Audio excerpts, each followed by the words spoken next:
News Channel 6 on Instagram. Was riding down the highway, the logging truck turned, the logs came through, hit me in the head, and hit my daughter-in-law in the face. I had saw Austin's commercial on TV. I looked his number up on the internet, and he got right back to me. The Live 5 for 6 mobile app. Download it today. Now on News Channel 6 at 5, a spike in car break-ins in Grovetown. What law enforcement says you can do to protect yourself as your News at 5 starts now. Live from Television Park, this is WJBF News Channel 6 at 5. Good evening, everyone. I'm Jenny Montgomery. Thank you for joining us. Coverage you can count on begins with Grovetown police warning you to lock your cars after a series of break-ins over the weekend. Graham Lee has more information from the police chief and joins us now in the studio. Well, Jenny, Grovetown Police Chief Jamie Kitchens says 6 break-ins all happened late Friday night or early Saturday morning. They're now putting the public on notice to stay alert. Chief Kitchens calls break-ins a crime of opportunity, saying it is normal to see an uptick around the holidays. People know that folks are going out Christmas shopping. They may get home and not want to bring what they've bought inside, you know, till the kids go to sleep or whatever the case may be. So we have, I've been doing this almost 30 years. There's always an increase at Christmas time. This most recent series of break-ins happening at the Creekside Trailer Park, just a few minutes from the police department. They are still investigating to find out exactly who committed the crimes, but Kitchens believes the break-ins were targeted. Some of who we are looking at, I think Columbia County is looking at as well. So that shows clear coordination there. The police chief says the alleged criminals were going into neighborhoods and pulling on car doors that might be unlocked, but they aren't always looking for Christmas gifts to steal. If they want to hit a whole neighborhood, they're going to have a backpack on so they can throw cell phones or, you know, whatever, or laptops or whatever in it. Finding a gun is, like I said, that's the icing on the cake for them. Those who live in the area who do not want to go on camera say it is a valid concern. Kitchens is strongly encouraging you to lock your doors no matter where you are. We had somebody say, well, I don't want to, if I lock my car, then they'll just bust my window and I'll have to pay for that. What I say to that is, well, when you leave your house, don't lock your front door because they're going to kick your door in. We're just going to keep pushing this out, saying, hey, please, you know, and I know that all the other agencies in the CSRA are giving the same message, you know, lock your car. And you heard Chief Kitchens there. The city of Augusta sent out a similar message online earlier today reminding you to lock your car. Chief Kitchens says if you have a firearm and can't secure it inside your house, make sure it isn't in plain sight and inside a locked vehicle. Jenny? All right, thank you, Graham. An Emmanuel County man is in jail charged with 20 counts of exploitation of children. 19-year-old Jacob Fields is accused of possessing child sexual abuse material. An investigation into Fields began last week after a cyber tip from the National Center for Missing and Exploited Children. Authorities say the investigation is part of an ongoing effort of several agencies to identify those suspected of child pornography. It's time now for a first check of the weather. Chief Meteorologist Jenna Petracci joins us now. Nice to see the sun today, Jenna, but it was still pretty cold. Yeah, that's exactly right. So we're done with the cloud cover like we had over the weekend and even late last week. We're back to sunshine, but those cold temperatures were definitely here this morning. And right now on our Terry Lambert Hyundai Skyview cam, you can see a really nice sunset with just a few clouds. Definitely breezy today as well, which we'll talk about in a moment. But this morning, look at our low temperature, 26 degrees. That is well below our average of 38. Our high temperature was still below average, but definitely warmer than yesterday as we made it to 59 degrees this afternoon. You can see it's around 10 to 15 degrees warmer than yesterday, to be exact, and that's putting our current temperatures in the mid to upper 50s. 57 in Augusta, 56 in Evans. Bamberg, you're at 54 degrees, mostly sunny skies for everyone. Just a beautiful day with dry air in place. Dew points are down into the 30s, and you can see on satellite and radar, other than a few passing clouds, there's definitely no rain nearby. But this cold front that is making its way through the CSRA. Even though it's a dry front, it's a windy one with those sustained winds up to around 15 miles per hour and the gusts currently up to around 30. Right now we're at 23 mile per hour wind gusts in Edgefield and Evans, 24 in Sparta, 25 in Crawfordville. The rest of our evening, we will stay mostly clear and we'll get down into those mid-40s by 9 p.m. So the winds will keep us a little bit warmer tonight.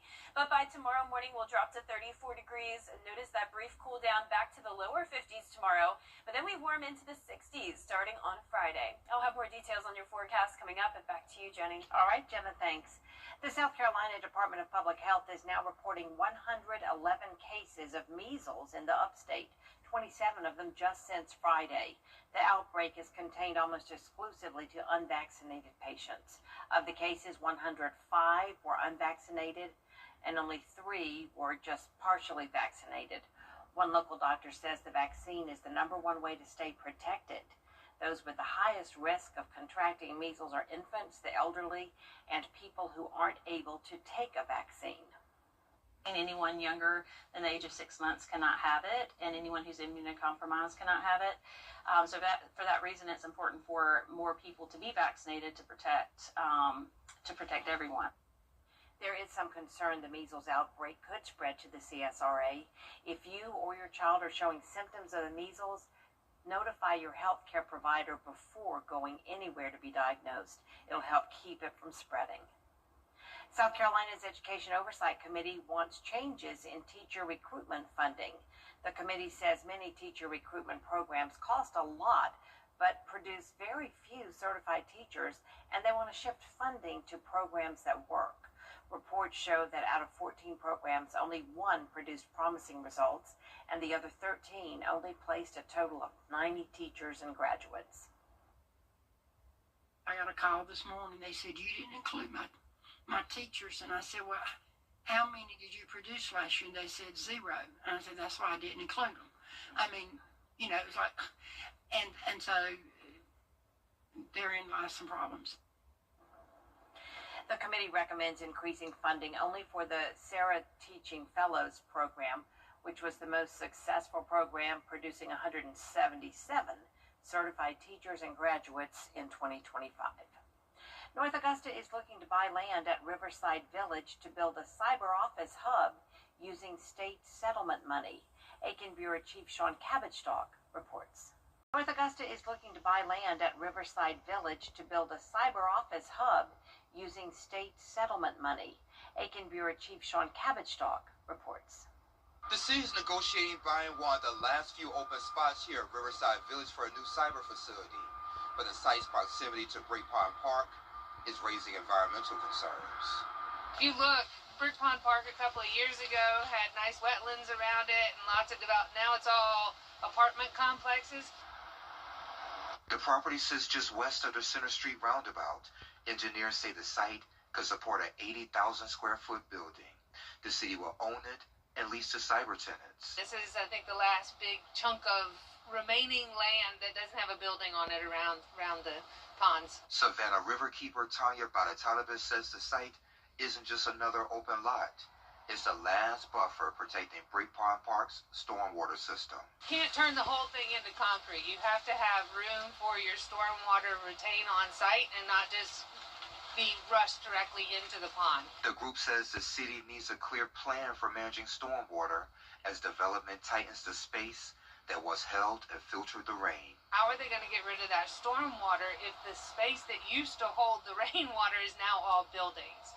And I think the quick answer to that is increased flooding. The plan replaces earlier proposals for townhomes and retail and moves Riverside Village closer to full build-out. I think there's probably a pretty expansive review that needs to happen of what is North Augusta doing to its riverfront and that community, and is that really what the taxpayers want? Meanwhile, city leaders say this is the beginning of a months-long process with more meetings and votes still ahead.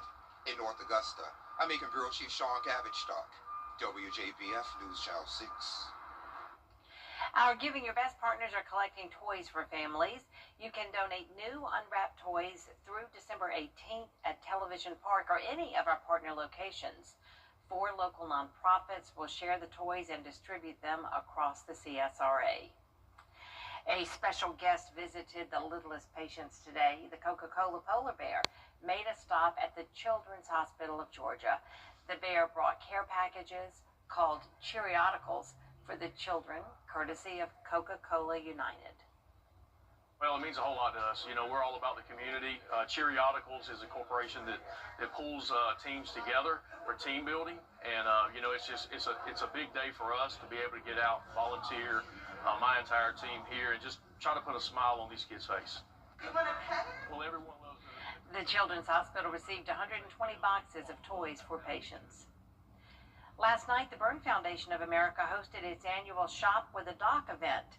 Pediatric burn patients got a free gift card to have the Christmas of their dreams at Walmart on Washington Road in Evans. Members of the Joseph M. Still Burn Center were on hand to shop with the patients. It's a chance for the kids to get out and have a little fun during the holidays.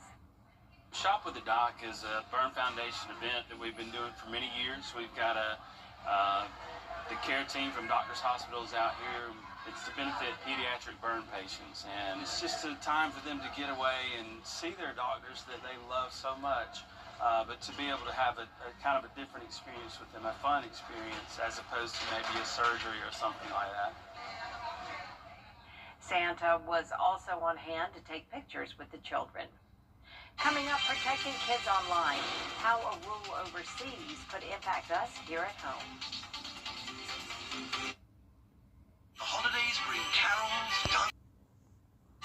Still ahead, Christmas at Fort Gordon, how a local tree farm is giving back to service members after Gemma's forecast. Dusty winds tonight, and we're staying sunny and dry with temperatures becoming more mild as we head into the weekend, but it doesn't look like the mild temperatures will last for long. I'll have your full Viper 6 forecast when we return. Weather headlines on WJBF News Channel 6. Brought to you by Southpaw Roofing. Roofing done right.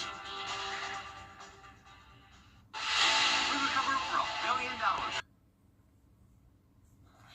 Now, your most accurate forecast with WJBF Live Viper 6. Welcome back. It was a beautiful Wednesday, and starting out with a look at our Terry Lambert Hyundai Skyview Cam. Some really nice colors in the sky as the sun is getting ready to set in just a few minutes. We're sitting at 57 degrees. It was definitely a much warmer day despite the frigid start we had to the morning in the mid to upper 20s. But you can see a southwest wind is coming in at 13 miles per hour, so it's a windy Wednesday as well for us, with temperatures in the 50s across the board. 55 in Washington, 54 in McCormick, and 56 in Waynesboro. So pretty consistent for all of us. A cold front's knocking on our door, so we have the southwest wind ahead of it, and that's why we're seeing the breezy conditions today. Gusts are currently up to around 25 miles per hour, and you can see that we are under a lake wind advisory until 1 o'clock tomorrow morning for the possibility of those gusts up to 35. But looking at our futurecast models for the rest of this evening, as the sun goes down, the wind should start to decrease a good bit. So I'd say for the most part, only those gusts up to around 25. So for your Thursday, winds will start to settle down. We'll start to see the winds come out of the northwest, and that's going to bring in some cooler air for tomorrow, only topping off in the lower 50s, starting out the day in the 30s. And here's our futurecast. So tonight at 7 p.m., cold front pushes through. You can see winter weather and some showers up towards the north of us, but this is a dry front for us here in the CSRA.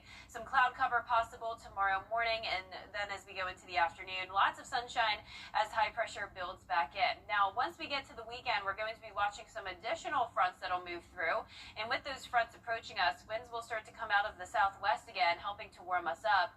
First front that moves through will be a weaker one, but we're going to be watching another one from the distance, and that's going to really impact our temperatures moving forward. So ahead of those fronts, we're going to be pretty mild this weekend, 65 on Saturday, a little bit cooler on Sunday at 59, but then notice the big cool down comes in on Monday, going from the 60s back to highs only in the 40s. So about as cold as it was a few days ago on Sunday. We're getting right back to that to start next week, but notice the temperatures will rise pretty quickly over the next couple of days after that. Now, low temperatures are also going to be taking a big dip. We're going to be at 40 on Sunday morning and then down to those lower 20s on a Monday and Tuesday of next week. And because it's going to be a bit breezy as well, we could be seeing a wind chill in the upper teens on a Monday morning. So definitely some harsh cold air moving in. But looking ahead, all all the way through Christmas Eve. Warmer temperatures are on the horizon. We're seeing some models indicating temperatures potentially reaching 70 leading up to Christmas Eve, and then after that we could see a cool down again. But you know how it is this time of the year. Temperatures are just all over the place, and that's what we're tracking here in the CSRA. So tonight we'll be at around 30 to 35 degrees. Highs tomorrow are going to be in the lower 50s, and that 10-day forecast showing the temperature swings from 65 on Saturday to 44 on Monday, and those low temperatures getting down to the low 20s for a couple days before warming back up quickly with some rain chances starting next Wednesday. All right, Jenna, thanks so much. For the 21st year, Fort Gordon is spreading holiday cheer. Trees for Troops helps military families get a Christmas tree for the holidays.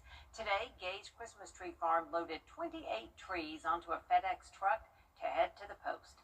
Sponsors had the option to pay and leave a message on the tree for the military families to see. Each family is going to be a recipient of that tree, and it just kind of warms your heart to know that someone's going to get to enjoy that tree for the holiday season. And, you know, like I say, they've given sacrifices to be away from their families, loved ones. So it's just again, that's just a small token of appreciation. Tomorrow, starting at 1 o'clock, trees can be picked up at the Barton Field parking lot. This year, families will need to lift and secure their own tree into the vehicle. Trees are limited to active duty, dependents, and retirees. Up next, a football playing grandpa. What's bringing Philip Rivers out of retirement after the break. It's a fool's play to take on the Christmas Eve starting at 5 a.m. on Antenna TV. The Indianapolis Colts are desperate for a quarterback, and their search has led them to an actual grandfather. Sophie Flay has more. Meet 44-year-old Philip Rivers, an Alabama high school football coach who recently became a grandpa. Oh, and the Indianapolis Colts just signed him as their quarterback. Absolutely hilarious. The Colts have been plagued by injuries. A torn Achilles just ended their starting quarterback season, and their backup is also hurt. Daniel Jones is out for the year. Riley Leonard is week to week. They have Brett Rippon on the practice squad. I cannot confirm, maybe you guys can help, that they've reached out to Troy Aikman to see if he wants to come in for a workout. Despite the mockery, Rivers is no slouch. When he last played in the NFL, he led the Colts to the playoffs. Only problem is, that was 5 years ago. Respect to Philip Rivers. We're just laughing because of how old he is and he's retired for 5 years. And here the Colts are calling him. You know, it's amazing that this has happened. Well, he has some impressive on-the-field stats. His off-the-field stats are pretty impressive, too. Rivers is older than the Colts' head coach and 12 other NFL head coaches. He has 10 kids, including a 2-year-old. His daughter, Hallie, who gave birth to his grandson, is 2 months older than the Colts' backup quarterback who recently got hurt. And despite all his commitments, Rivers famously avoids using swear words. Oh, my God. Dang it. It's baffling, though, isn't it? While he may be changing 2 generations of diapers these days, Rivers won't be setting any NFL records with his age. Tom Brady holds the record for oldest quarterback to start a game at 45. And George Blanda played as a kicker until he retired in 1976 at age 48. The Colts hope to make the playoffs. No word yet on when Rivers may take the field. Sophie Flay, ABC News, New York. Did you get that? He has a 2-year-old and he has a grandbaby. Wow. That does it for us this half hour, but we have more coverage you can count on at 5:30, including cuts to interest rates from the Fed. What this means for your wallet after the break.